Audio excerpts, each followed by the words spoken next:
believe that the mind is a terrible thing to waste. When I think about the movie Matilda, I love Matilda, the movie.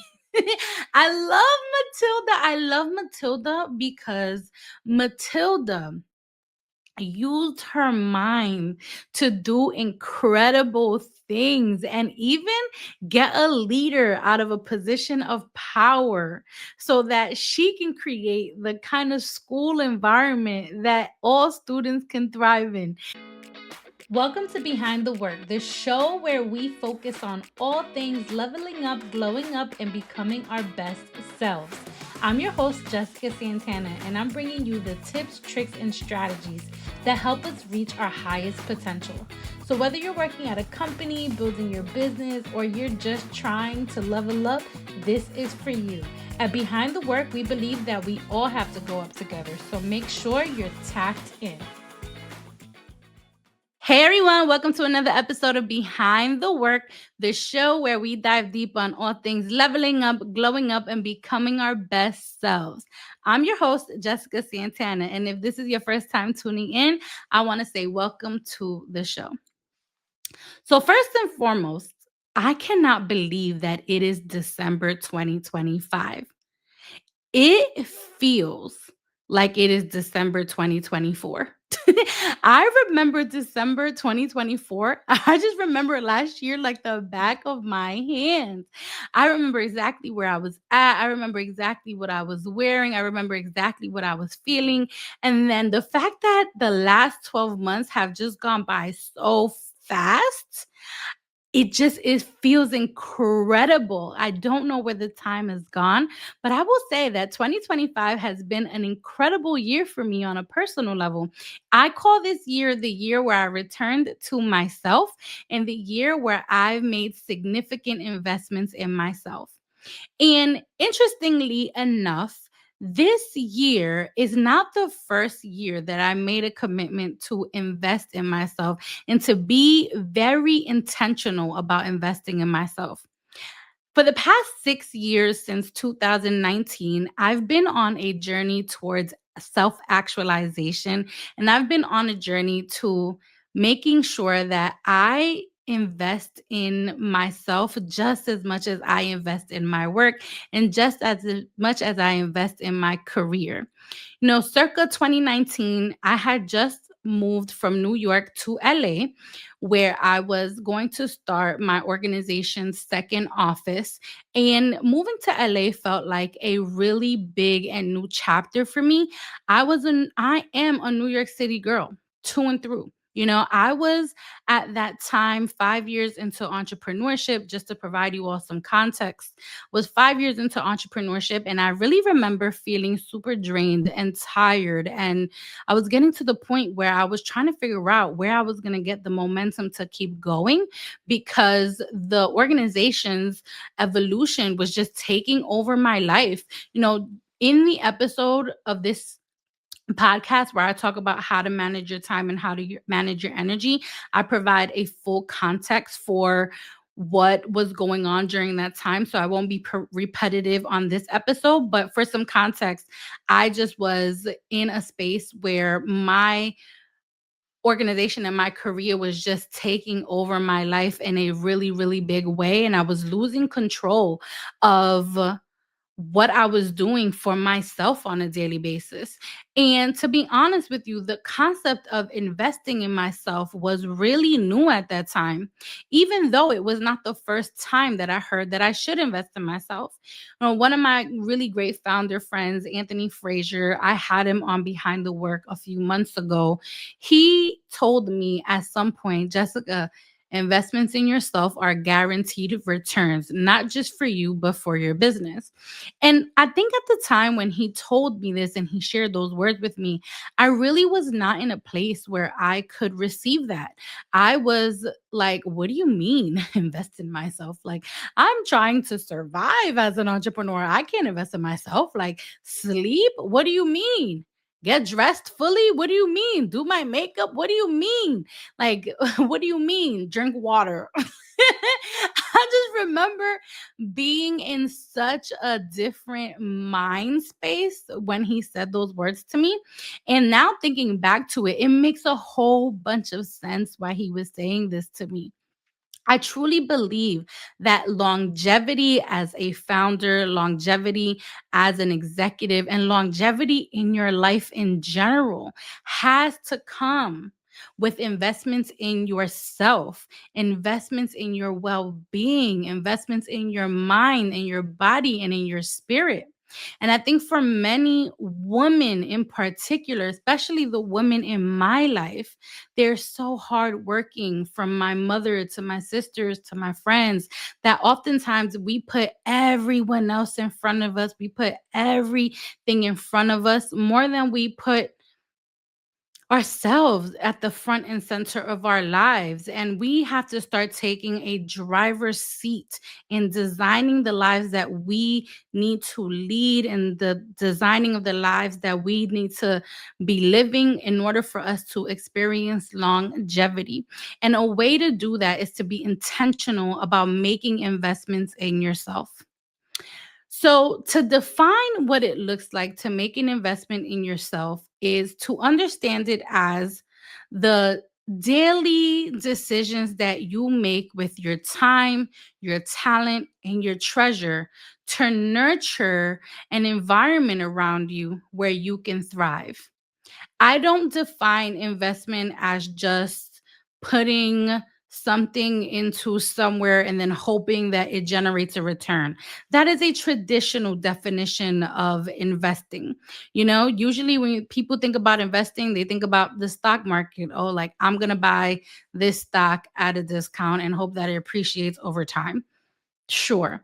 But I also believe that in the ways in which we can redefine, what it looks like to invest, it can be about the things that we do to just thrive in general, and not always expecting immediate returns or even quick returns. I think we need to be redefining investments as all of the things that we pour into something, usually time, talent, and treasure, to be able to create environments around us that nurture the best versions of ourselves. And so over the last 6 years, I have really, really, really spent a significant amount of time asking myself what investments in myself are going to look like daily, monthly, annually, and over the course of 5 to 10 year periods. I'm a planner. I have a vision for my life. I have a vision for how I want to live my life. And so I am unapologetic about thinking both short term and long term. But having that mindset of investments over time, both short term and long term, I think is something anyone can adopt. It's a framework that anybody can adopt. And I want to share some of the tips and the tricks and the strategies that I've developed over the last 6 years that might help you in developing a framework for what it looks like to invest in yourself. So, the first thing I did was identify the areas of my life that were not receiving appropriate investment. And I realized over the last 6 years that I did a really good job at identifying what those areas are, because I've noticed that when I don't invest in these areas, I don't feel good about myself or feel good or aligned with the life that I am living. And so I have found that for me, those areas are investing in my well being, investing in my mind, investing in my relationships, investing in my finances, and investing in my look. So, I want to start talking to you all about what it looks like for me to invest in my mind. So, I believe that the mind is a terrible thing to waste. When I think about the movie Matilda, I love Matilda, the movie. I love Matilda because Matilda used her mind to do incredible things and even get a leader out of a position of power so that she can create the kind of school environment that all students can thrive in. And I believe that when we invest in our minds, we become powerful beings. And I'm not saying that I'm going to ever be able to look at a chocolate like Matilda did and move it from the left side of the room to the right side of the room. But I am saying that the investments that I make into my mental are really important to me. So for me, what that looks like is creating a book list for myself on an annual basis. I have a goal every year to read 12 books, and that is one book per month. And I can honestly say that I've been very successful at doing that over the last 6 years. There were periods in the beginning stages of my entrepreneurial journey that I left my love for literature on the back burner, and I don't regret it. I know that I was really just trying to build my dreams and build my company and organization, but I do believe that I wasn't creating space for me to nurture the things in my mind that I really love to do just to be able to do them. And I wasn't nurturing my mind outside of just learning business fundamentals and learning the fundamentals of how to start an organization from scratch. And literature has always been a really big part of my life. And so for me, nurturing my mind looks like developing my book list on an annual basis and reading one book per month. Investing in my mind also looks like making sure that I am writing and that I'm keeping my writing skills fresh. You all know that I produce a weekly newsletter under the Behind the Work brand, and a lot of that is my writing. Well, no, all of it is my writing, not even a lot of that. All of that is my writing. I don't use AI to draft or to write any of my content. I might use it a little bit to ensure that my editing process goes better. But to be honest with you, writing is important because I see it as a direct investment in my mind. And I also make sure that to invest in my mind, that I surround myself with people who really enjoy deep and thoughtful conversations. I love placing myself in environments where I can exchange dialogue with people and talk about things that are uncomfortable, talk about concepts and philosophies and frameworks. Like these are all things that really push me to think outside of the box and really push me to go into the depths of my understanding of the world. And I think that when we give ourselves the opportunity to do that, the investments in our mental are just beautiful because you learn and unlearn different things. And so for me, investing in my mind looks like creating my book list, writing as much as I can, and engaging in really meaningful and thoughtful conversations. And the last thing I'll share about investing in my mind is that I'm not a TV watcher. And I do see that as an investment in my mind. I am not the person who's going to sit down for hours and binge watch movies or TV series. I don't like it, to be honest with you. I feel like it is I think I think it is a little bit of escapism in my mind, and it detaches me from reality. And maybe some people really need to be detached from reality, but for me, I don't feel my best when I am watching things for long periods of time. So I just don't. I'm rather put on a podcast, or I rather put on some beautiful music that evokes beautiful feelings inside of me. And I see that as a direct investment in my mind as well. So you'll rarely ever see me watching TV. I might watch a movie here and there, but I'm way more of a auditory girl. Like I love sounds and I love hearing things more than I like to just sit behind a TV. Catch me with some music, catch me with a playlist, catch me, listening to a podcast, but you'll rarely see me watching TV because I don't see that as an investment in my mind. I see investment in my mind doing some of the other stuff to consume content, which usually the content is musically based or podcast based. Okay. The second thing I do to make sure that I am investing in myself and investing in my life is investing in my well-being. I think that I've been very intentional over the last several years to make sure that I've been taking care of my body and my mind and my spirit. And for me, that has really looked like normalizing somewhat of a movement regimen in my life. I have really stuck to my hot girl walks. I have really stuck to making sure that I'm moving my body on a daily basis. I have really made sure to cut out a lot of unhealthy eating that has led to better skin for myself, that has led to just better energy within my body. I consume tons of water. I have made sure to remove things like fried food from my life. Granted, there's some days where I will, but it's very rare that you'll see me eating fried food these days.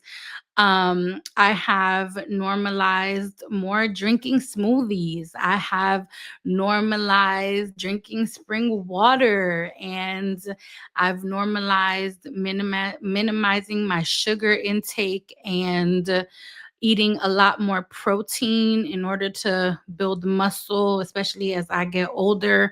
And I also have just made sure to cut a lot of starches out of my life as well. And so I do see those things as direct investments in my well being from a physical perspective.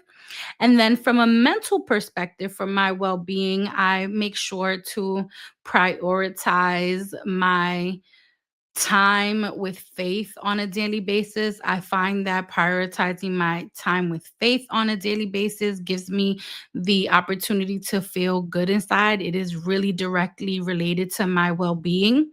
And I also make sure to spend time creating an aesthetic environment around me. So that means decorating the spaces that I occupy. It means making sure that my space is clean and that my laundry is folded. It means making sure that I have an organized environment around me, right?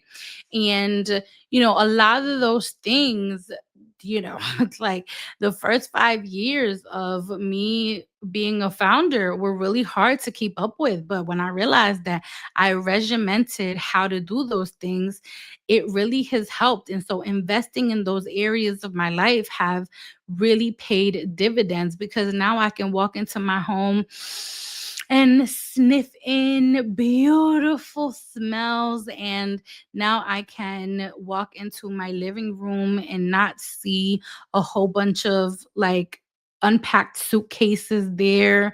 And now I can go into my fridge and see a fully stocked fridge with healthy foods. And now I can look into my closet and it's organized and everything is hung up and there's a place for everything. And it makes me really happy.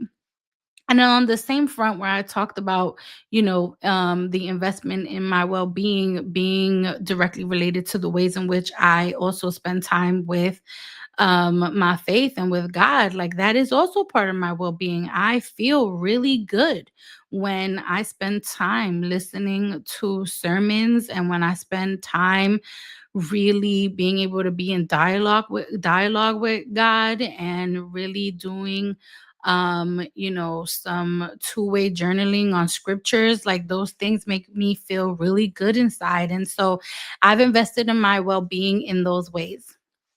Other ways in which I've invested in my well-being is making sure that I invest in my relationships. Excuse me. So there was a period where I was not investing in my relationships the way that I should. I feel like one of the things that working all the time took away from me was my ability to spend time with people that I care about. I missed a lot of birthdays, I missed a lot of milestones, and I told myself 6 years ago that I was not going to do that anymore. That no matter how busy I got and no matter how crazy the world around me was getting, that I need to spend time with the people that I care about. And it has made me feel so good keeping that commitment to myself. Investing in my relationships are really important to me because I don't think it is normal for us to live or do life alone. I also don't think it's normal for us to not be in community. And it took me a little while to reestablish norms around relationships, but when I started doing that, it made me feel really good. And the investment that I make in my relationships, you can see it really evidently in the ways in which people show up for me and the ways in which I show up for people. And I also believe that your relationships with people are everything. I always say that when you go 6 feet under, you're not going to take your portfolio of stocks with you. You're not going to take your real estate portfolio with you. You're not going to take your awards or your accolades with you. But what you will take is your memories. You'll take your relationships. You'll take the love that you felt with you. And I think that when we give ourselves the opportunity to share those memories and love and experiences with people, it just creates a more robust and fulfilling life. And so the ways in which I make sure to invest in my relationships is that I go visit my friends whenever I can. I set up dinners whenever I can. If I'm traveling to a city where I know that I haven't seen someone in that city for a long time, I make the effort to reach out. When I am at home and I'm like, I want to host a little shindig, I do. I've hosted New Year's in my home. I have hosted friends over when they're in town, made their beds for them. I've made sure to cook good meals for my friends when they're feeling down or they're going through a breakup or they're not happy with something that happened at work. I return all of my text messages to friends. I pick up calls. I spend time with my family on the holidays. I am just a show up queen. I think that showing up for people is so important. I think it's part of the ways in which you invest in your relationships. So the least you can do is make sure that you invest in your relationships because and show up for those relationships because it does pay dividends. It does pay dividends. I have really good people around me all the time, and I realize that the reason why I have people around me that are good all the time is because I've created safe spaces for them in my life, and they've created safe spaces for me as well. And so invest in your relationships. I think it is a very, very worthwhile investment. The other thing I do is that I invest in my finances. Let me be clear. Let me be clear. I know I said that investments are not just, you putting money in a stock market and then generating a return. But the reality is that money does move the world. Money does run the world, actually. And I realized that when my finances are not intact or my finances are not aligned, I don't feel good. I don't feel good. And so 6 years ago, I started incorporating a habit into my life where I would do monthly reconciliations of my finances. I have a budget that I've created for myself on a monthly basis, and I have made sure that every month since October of 2019, I have done a monthly reconciliation. I have not missed any payments to my finances or anything I'm committed to, and I have always stuck to my budget. Obviously, there's some months where unexpected things happen, like your tire blows out, or my tire has blown out, or, I had to pay for a repair of some sort, or I had to get an outfit for a last minute, event that I had to attend. But, I think that I've always recovered that along the way. And I think that we have to spend time nurturing the financial aspects of our lives, because the reality is that it does cost to live. It does cost to live. And one day you want to retire, and one day you want to live a good life, and one day we want to live a good life without having to work. And all of that is going to happen. All of that is going to happen if you give yourself the opportunity to be diligent about your finances and tracking your money. I've been really good with not overspending, and I've been really good at making sure that I cut things out of my life to, not buy things that I don't need. And at the same time, nurturing an investment in investing in my finances makes me feel good and secure inside. I grew up in a low income community. I grew up with not a lot of resources. When I graduated from college, my parents did not sit down and talk to me about what a 401k was, or what a Roth was, or what a traditional IRA was, or what a pension was, or what taxes were. Like, my parents didn't have those conversations with me. And I think over time, especially in the early stages of my career, I was making money, but I was like not understanding that money was a tool, money was a vehicle, and money was an instrument for me to do things in the world. I was just spending, and I was just putting and buying stuff, and I really didn't even know why I was doing it, to be honest with you. And so I realized that when I got more serious about my finances, and I got more serious about having a financially savvy life, and then taking the time to invest in my understanding of my finances, that I felt a lot better for myself as well, especially as someone who is an entrepreneur. Like, I didn't just need to get behind the finances for me. I really sat down and leveraged my accounting degree to even get really diligent about the finances of my business. No one is going to run a P&L in front of me and I'm not going to understand what it is. No one's going to run a balance sheet in front of me and I'm not going to understand what it is. You know what I'm saying? And so I think when you invest in the financial aspects of your life, both individually and if you're a business owner, you feel a lot more secure. You know how much money you have, you know how much money you can spend, you know how much runway you have as a business owner, you know how much liquidity you have access to. And I think those practices just makes you feel really good inside.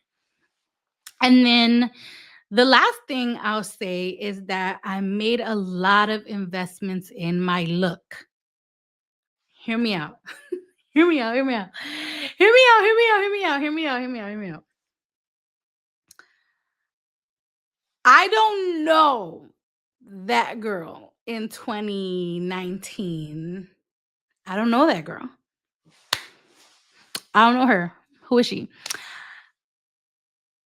The reason why I say this, right, is the reason why investing in my look mattered is because there were some days, y'all, where I would just get up, shower, eat food, put on a hoodie, and get to work. That was not good for me, y'all. I did not feel my best. I did not feel good. I did not feel good. I did not feel good about myself. And the reason why I didn't feel good about myself was because I was rushing the process of being beautiful and feeling good about myself and feeling luxurious and feeling glowed up. And investing in my look was really important. It was really important for me to make an investment in my look because I feel good when I do it. And I honestly think when people talk about investing in themselves, Like, they don't talk about that enough. And I don't know if it's because, it's taboo and people, talk a lot about pretty privilege and stuff like that. But to be honest with you, I have to look a certain way on a daily basis in order to feel good about myself. I want to go into business meetings looking good. I want to have the best outfits. I want to have the best hair. I want my makeup to slay. When my organizations has its events throughout the year, like I'm gonna pull up in a sequence dress. I have to look good. I have to look good. And I think that when I thought about whether or not I would put this in this as a separate category, I realized that I should. I should put it in a separate category because the amount of time and attention and detail that goes into getting up every day and looking your best is a lot of effort. It's a lot of effort, especially when you're tired and especially when you're working all the time. It is really easy to put your hair up in a bun, put on a hoodie, put on some biker shorts or sweats and go. It is easy to do that. But I'm telling you right now, the investments that I've made in myself and in my look make me feel really good.